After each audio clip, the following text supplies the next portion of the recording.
The coffee shop was nearly empty when Marcus first saw the woman who would change everything.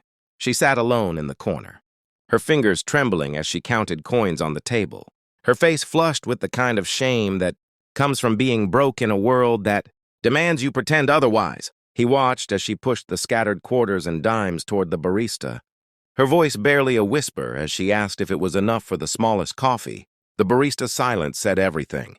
Marcus felt something twist in his chest, a familiar ache he'd spent years trying to ignore. He'd been that person once, standing at counters, calculating in his head, wondering if he had enough dignity left to ask for kindness. That was before the scholarship, before the job, before he'd clawed his way into a life where he didn't have to count coins anymore. But the muscle memory of poverty never really leaves you. It lives in your bones, waiting to remind you where you came from. "Add hers to mine," Marcus said, stepping forward.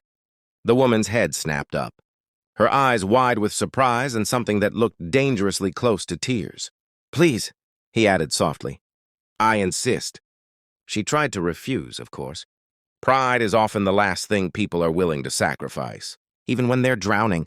But Marcus had learned something important about kindness over the years. Sometimes you have to be stubborn about it.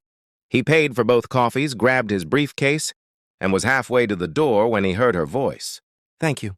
2 words, cracked and genuine. "You have no idea what this means." He did, though. He knew exactly what it meant. It meant eating today. It meant a moment of warmth in a cold world. It meant someone saw you when you felt invisible. Marcus nodded and left, thinking that would be the end of it. A small moment of kindness in a city full of strangers. But life has a way of circling back on itself, of connecting threads you didn't know existed. 3 months later, Marcus lost his job. It happened the way these things always do, suddenly and without mercy. Budget cuts, they said. Nothing personal, they said. But when you're staring at mounting bills and a shrinking bank account, everything feels personal. He'd spent years building security, creating a buffer between himself and the poverty he'd escaped. And now he watched it dissolve like sugar in rain. The pride he'd carried so carefully began to crack. He stopped meeting friends for dinner, making excuses about being busy. He canceled his gym membership, his streaming services, everything that felt like excess. But the bills kept coming, indifferent to his careful budgeting. And soon he found himself doing math in his head at the grocery store, putting items back on shelves, calculating which meals he could skip. One particularly brutal afternoon, after another rejected job application, Marcus found himself back at that same coffee shop.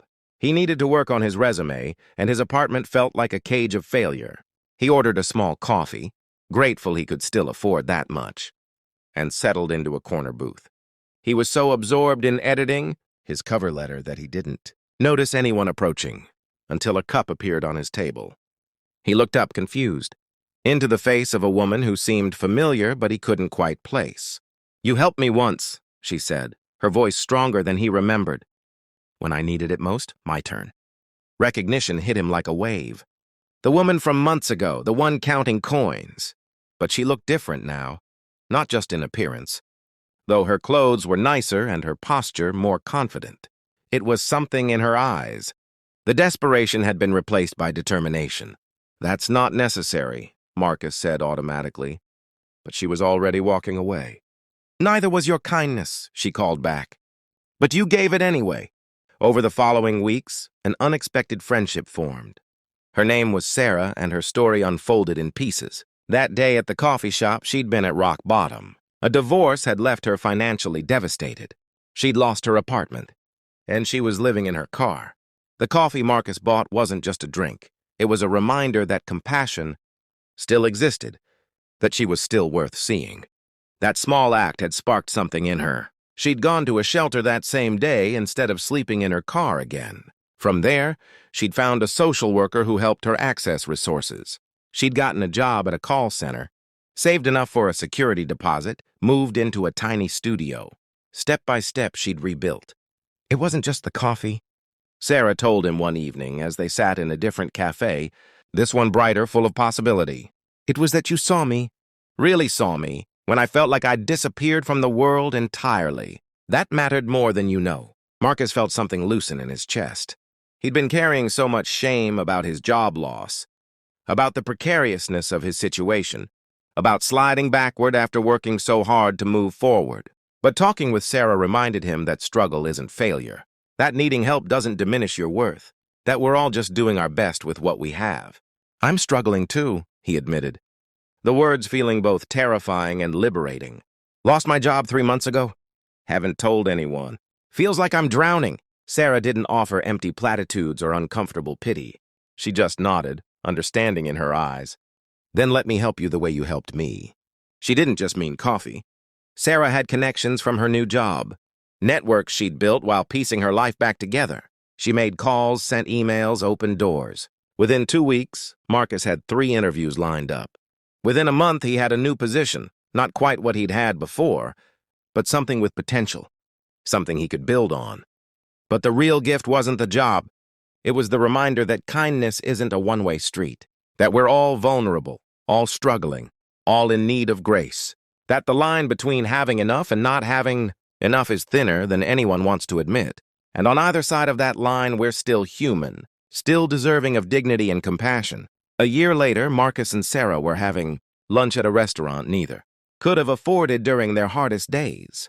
They'd both stabilized, found their footing again, but they hadn't forgotten what it felt like to be unsteady. They couldn't forget, and more importantly, they didn't want to. I've been thinking, Sarah said, setting down her fork, about starting something, a fund maybe or a network, for people like we were, to help bridge that gap between desperation and stability. Marcus felt a smile spread across his face. I'm in.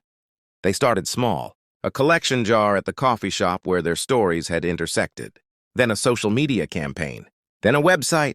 They called it Title Her, a name Sarah chose because, she explained, so many women slip through the cracks, become invisible, lose even the title of being seen as fully human. But really, it was for everyone who'd ever felt erased by circumstance, whose story had been reduced to a stereotype, who needed someone to see them as more than their worst moment. The fund grew slowly but steadily. They helped pay for a single mother's car repair so she wouldn't lose her job. They covered security deposits for families transitioning out of homelessness. They bought interview clothes, paid utility bills, provided grocery store gift cards. Each act was small, but Marcus and Sarah understood that small acts accumulate, that kindness compounds, that seeing people matters. One evening, Marcus found himself back at that original coffee shop, buying coffee for a young man who was short on cash. The man looked embarrassed, grateful, confused by the gesture. Marcus just smiled and said what Sarah had once said to him. Someone helped me once when I needed it most, just passing it forward. As he left the shop and stepped into the cool evening air, Marcus thought about how strange and beautiful life could be, how a moment of kindness could ripple outward in ways you'd never predict, how vulnerability could become strength, how being seen, really truly seen in your hardest moment could change everything. He pulled out his phone and texted Sarah, "Just paid for someone's coffee." Full circle. Her response came quickly. That's the whole point. The circle never ends if we don't let it. Marcus looked up at the city lights beginning to glow in the dusk, at the streams of people hurrying past, each carrying their own invisible burdens and private hopes. Somewhere in this city, someone was counting coins. Somewhere, someone was making the decision to see them. And somewhere, the circle was continuing, unbroken, held together by the simple revolutionary act of choosing kindness. When the world made it so easy to look away, he'd learned the most important lesson. We don't just survive by helping ourselves. We survive by helping each other. And sometimes the person you save ends up being the one who saves you right back. That's not just humanity, that's hope. And hope, Marcus had learned, was worth more than all the coffee in the world.